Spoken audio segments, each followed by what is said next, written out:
Have you ever been driving along the freeway and thought to yourself, wow, this road needs some serious work done to it? It's bumpy, the road surface is cracking and brittle, there's potholes all over, not to mention the lack of comfort you have driving on these dangerous conditions. The fact of the matter is, this degradation of road quality is a result of the lack of maintenance over time, which is directly caused by lack of funding. The members of the federal government should reconsider the transportation fund away from unnecessary projects and towards strictly necessary ones, such as maintaining our freeway system. The current structure of federal funding for transportation infrastructure can be improved in several ways: assessing the current broken, congested highway system, giving more fiscal responsibility to the local and state governments for local projects, and as a result, creating a country with potential for economic growth without the blockade that is our current transportation system. The need to reallocate funds in our country's transportation infrastructure is crucial for the safety and economic growth of America.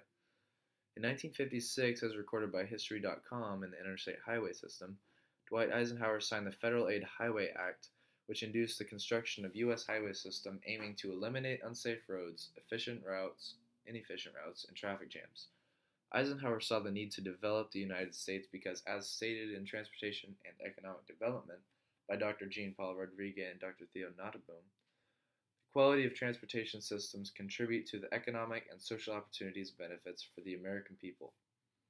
The original intentions of the highway are not being met, however. The problem we face today is we lack funding, which leads to less safe driving conditions and bogs down economic growth. Fine Law Knowledge Base suggests that 31% of all accidents each year are attributed to the poor condition and lack of maintenance of American roads. Even if road conditions are not the sole cause of the accident, the article suggests, the conditions can cause crash injuries to be much more severe.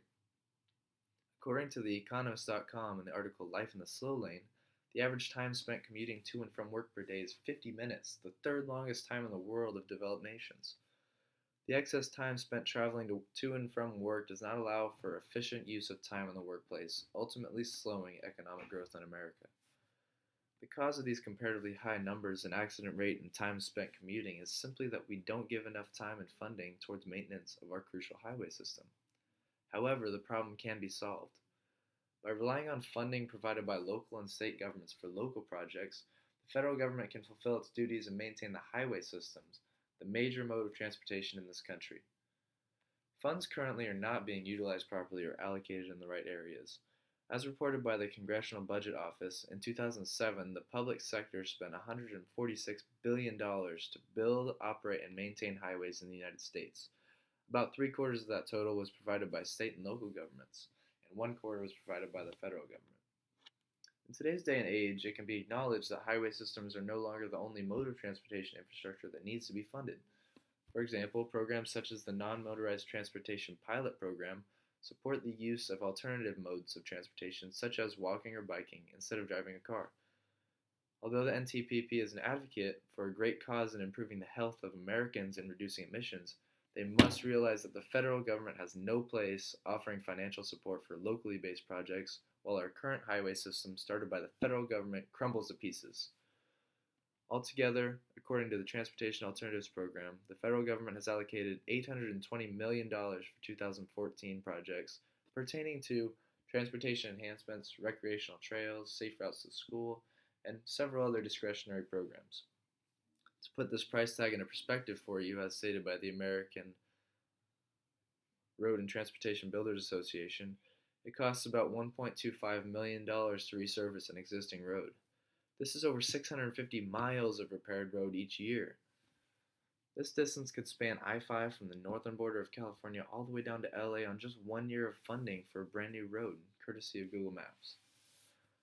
Granted, the entire interstate does not need to be resurfaced, but in the most necessary places, funds can be allocated appropriately to maintain the safety and reduce congestion of areas needing attention, if this $820 million was dedicated to the Highway Fund. You may ask, how will we maintain the walking paths and bike trails that were once funded federally?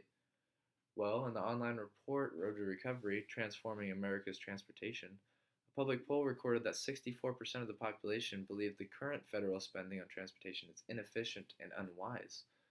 You see, now that the states have much less highway maintenance costs, it can dedicate its funds to transportation alternatives in a more efficient way on a community basis that can assess its desires with much less cost than the federal government would charge.